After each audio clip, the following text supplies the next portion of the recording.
السلام عليكم ورحمة الله. النهاردة إن شاء الله هنتكلم عن الغسالة الأوتوماتيك التحميل الأمامي.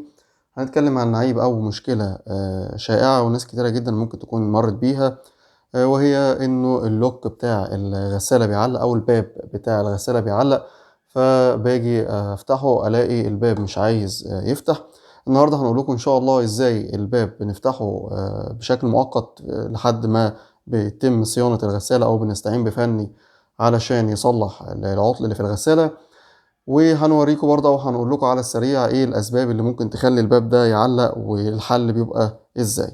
اول حاجة، انا عشان افتح الباب ده في اكتر من طريقة. احنا الطريقة الابسط بالنسبة لنا اللي هوريها لكم دلوقتي، ولكن في طريقة تانية الفنيين بيعملوها، وهي انه بيفك الظهر بتاع التلاجة او الغسالة، اسف، السقف بتاعها، وبيحط ايده من ورا الباب هنا او من ورا جسم الغسالة وبينطر لسان بإيده.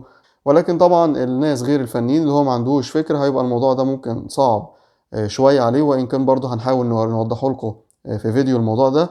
في طريقة تانية بسيطة جدا ناس برضه بتتبعها، والحقيقة هي برضه بتنجح، إن هي ببساطة بتستعين بحبل رفيع، ممكن زي ما انتم شايفين رباط بنطلون عادي خالص أو رباط شوز، وبنحطه في فتحة من ناحية الباب، الناحية اللي بتفتح ناحية الأكرة، وبشد للخلف بلاقي إنه التكة اللي انتوا سمعتوها شد الباب بلاقيه فتح معايا.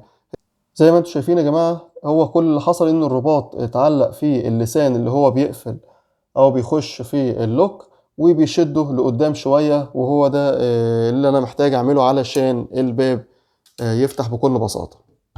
طيب ايه الحاجات اللي تخلي الباب ده يعلق؟ ببساطة اول حاجة هي اللسان نفسه. اللسان ده احيانا بيكون فيه كسر من جوه، او في الجزء اللي هو بيبات فيه، الجزء البلاستيك اللي بيبات فيه اللسان ده بيبقى فيه كسر، فبيبقى مش راكب في مكانه كويس.